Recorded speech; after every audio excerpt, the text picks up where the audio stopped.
Please be seated. Vous pouvez vous asseoir.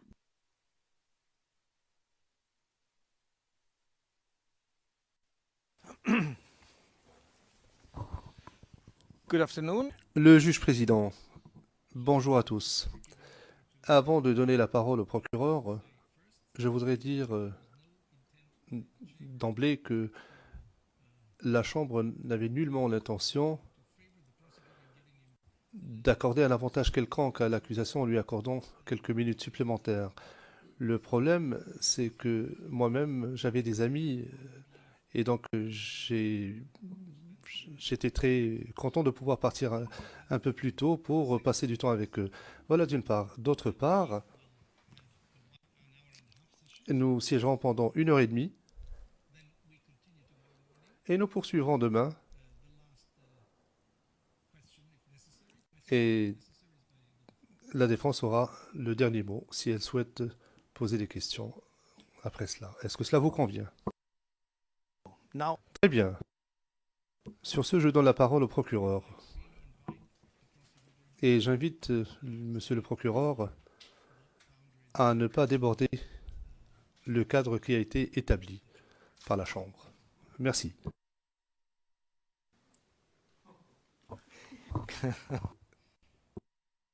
Oui, allez-y, maître Altit, je vous en prie. Monsieur le Président. Monsieur le Président, il s'agit de gagner du temps et d'essayer de savoir où nous allons. Et c'est pourquoi je voudrais aborder maintenant, parce que je pense que ça sera un gain de temps pour tout le monde et que ça éclaircira les choses, un point qui me paraît très important, plutôt que de l'aborder à chaque fois que le procureur va proposer d'utiliser un document lors de son réexamen. Alors voilà la question. De cette manière, vous pourrez la traiter tout de suite et nous saurons exactement à quoi nous en tenir pour la suite des choses, donc ça ira plus vite. Alors, la décision sur la conduite des débats ne prévoit pas de procédure de notification de documents à utiliser lors du réexamen. Ça, c'est le premier élément. Or, nous avons reçu tout à l'heure, je crois, de la part du bureau de l'accusation, 16 documents que le procureur compte, je suppose, utiliser en tout ou partie, évidemment il est libre de les utiliser ou pas, en tout ou partie lors du réexamen, que vous venez, si j'ai bien compris, d'autoriser. 16 documents. En réalité, il y en a un peu moins parce que certains de ces documents sont des transcrits de vidéos. Donc on ne les comptons pas comme documents, mais disons que la notification porte sur ces 16 documents. Or, ces documents, pour certains, n'ont pas été notifiés, et je vais venir dans le détail pour que vous sachiez de quoi il s'agit exactement. Alors, reprenons. Je m'excuse de vous interrompre, c'est juste que I'm really... Je ne suis pas très à l'aise du fait que le témoin soit présent et qu'il soit en mesure d'entendre tout cela. Je préférerais que le témoin ne soit pas présent. Je vous prie de m'excuser pour cela. Je sais que cela gêne un peu la procédure. Le président, non, il s'agit de la procédure. Il ne s'agit pas du fond de l'affaire. Le procureur, non. Maître Altit est en train d'aborder le contenu. Je ne voudrais pas que le témoin entende parler de tout cela. Ce sont des questions soulevées par la défense. Cela étant, c'était la seule chose que je voulais dire. Je vous prie de m'excuser si je vous ai interrompu. if you go... Le juge président, je ne sais pas si vous avez l'intention d'aborder le contenu de ces documents. Président, je crois que pour le coup, l'intervention de mon confrère se justifie. Il est possible que nous rentrions dans une discussion concernant le contenu des documents et donc, ce qui pourrait être demandé au témoin, la logique voudrait que le témoin ne soit pas là pendant que nous en discutons. Mais ça ne prendra pas longtemps, de toute manière. Okay, court usher, could you please... Le juge président, très bien. Madame l'huissier, veuillez accompagner le témoin en dehors du prétoire afin que nous puissions discuter de ces questions. Merci.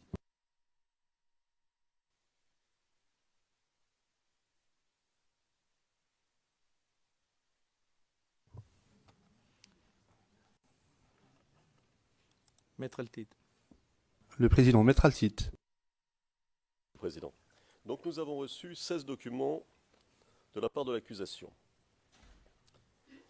Alors, premier élément donc du raisonnement, La décision sur la conduite des débats ne prévoit pas de procédure de notification de documents à utiliser lors du réexamen.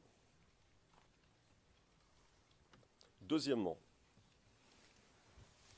la nature du réexamen n'est pas de déborder par rapport à ce qui a déjà été abordé précédemment, mais de préciser tel ou tel élément qu'il est indispensable de préciser. Par conséquent, la nature du réexamen interdit d'utiliser de nouvelles pièces, c'est-à-dire des pièces non utilisées lors soit de l'examen en chef, de l'interrogatoire en chef, soit du contre-interrogatoire. Ou si vous préférez, pour aller dans votre sens, soit de l'examen par la partie appelante, soit lors de l'examen par la partie non appelante.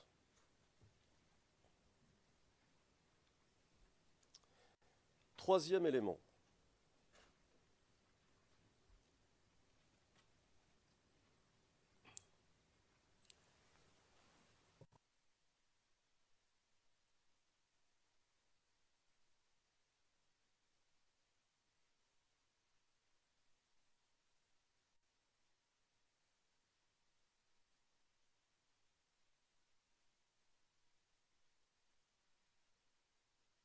Please, Maître Altit. Sorry. Président, je vous prie de m'excuser. Veuillez poursuivre, Maître Altit. Même dans l'hypothèse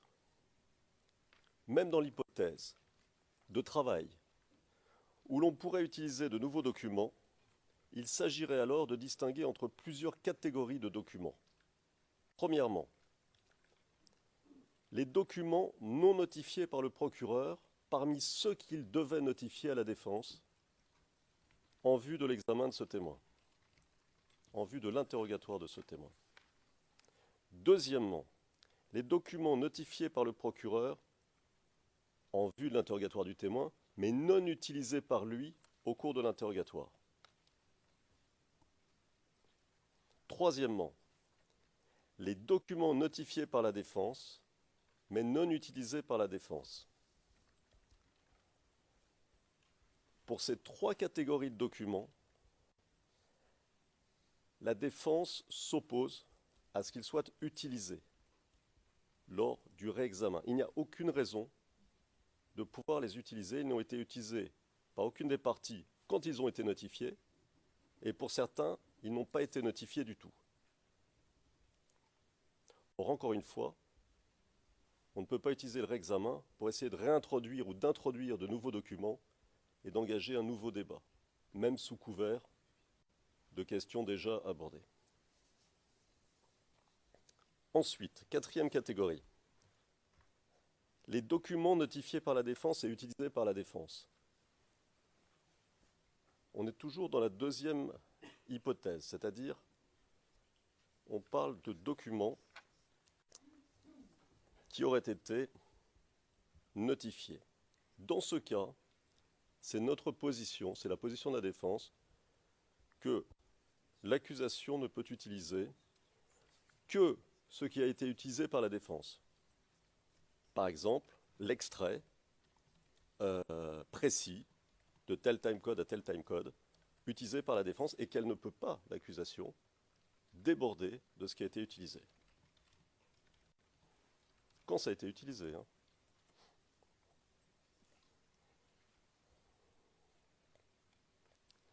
Enfin, dernier élément, la défense note, à la lecture du tableau qui lui a été envoyé par l'accusation, comportant l'ensemble de ces 16 documents,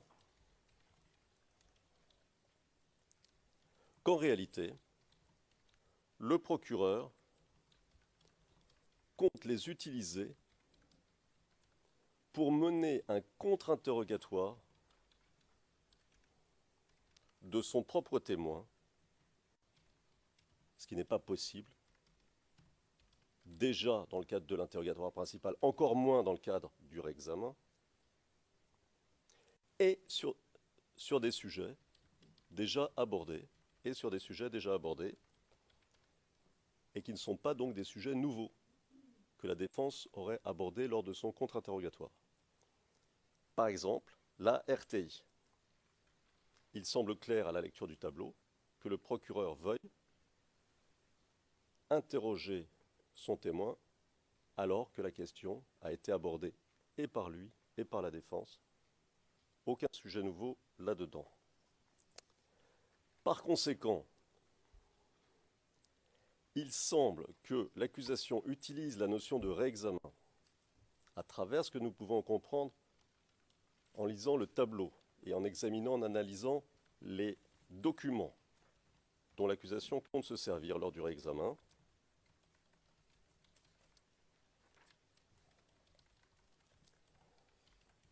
Que le procureur cherche à utiliser le réexamen pour compléter ou pour combler les manques de son interrogatoire en chef, de son premier interrogatoire. Or, et c'est notre position,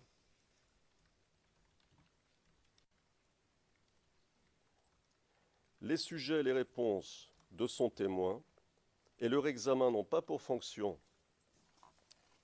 de corriger ce qui n'a pas été dit, a été oublié ou n'a pas été volontairement traité.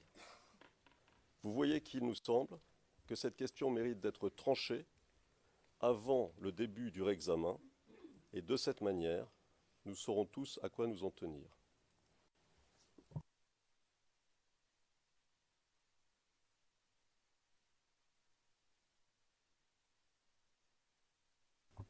Mr. Knops. Le président, Maître Knops. Maître Knops, merci, Monsieur le Président. Je serai très bref. Deux observations s'imposent.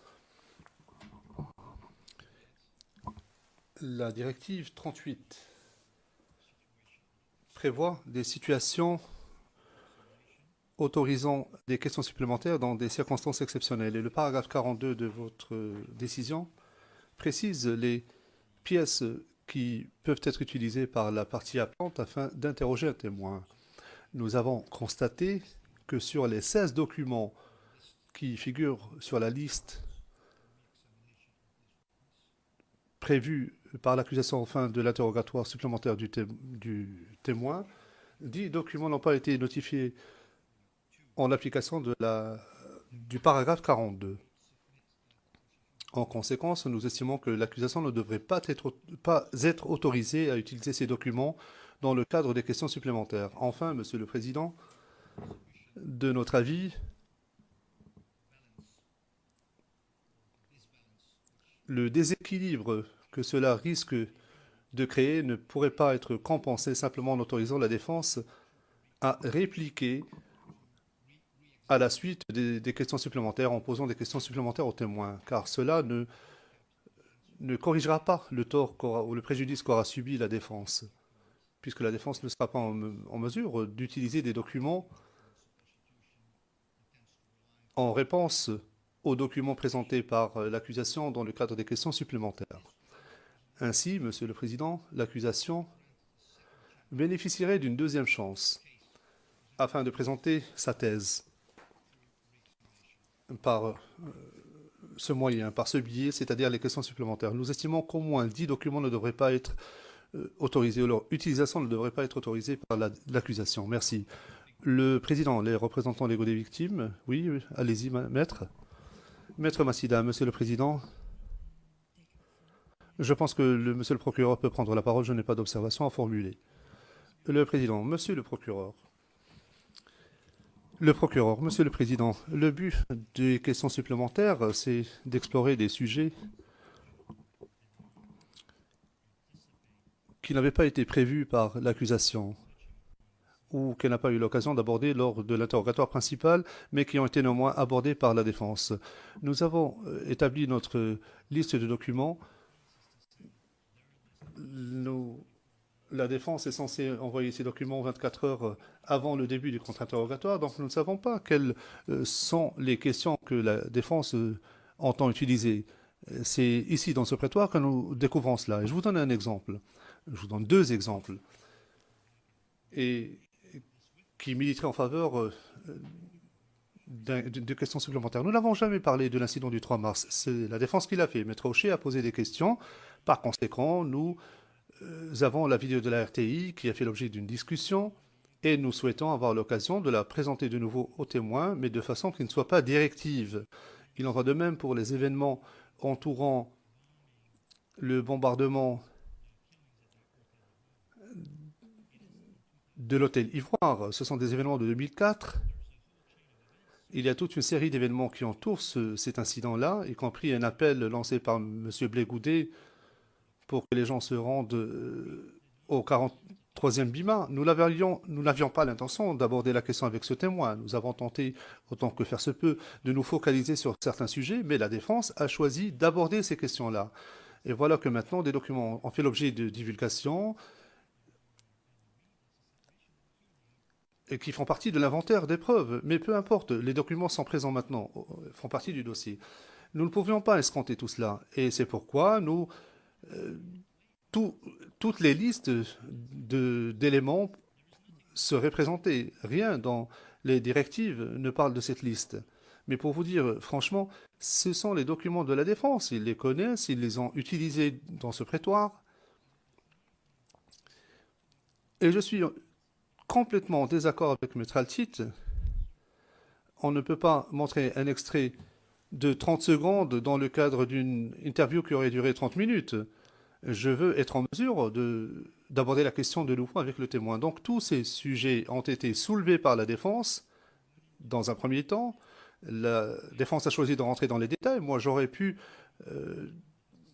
y consacrer 1h30 ou un peu moins si le témoin coopère. Mais je dois me servir de support visuel afin que la Chambre comprenne la nature de ces événements. J'entends présenter des dates claires, des discours clairs, des commentaires très clairs. Voilà ce sur quoi se fonde l'accusation et ce qu'elle tente à faire. Il n'y a pas de surprise s'agissant de ces documents. Il n'y a pas d'élément de surprise. Les documents figurent dans le document de notification des charges, dans le tableau analytique et dans tous les documents qui ont été communiqués. Le Président, je vous remercie. Nous allons suspendre l'audience pendant 10 minutes afin de délibérer sur la question. Vous pouvez vous lever.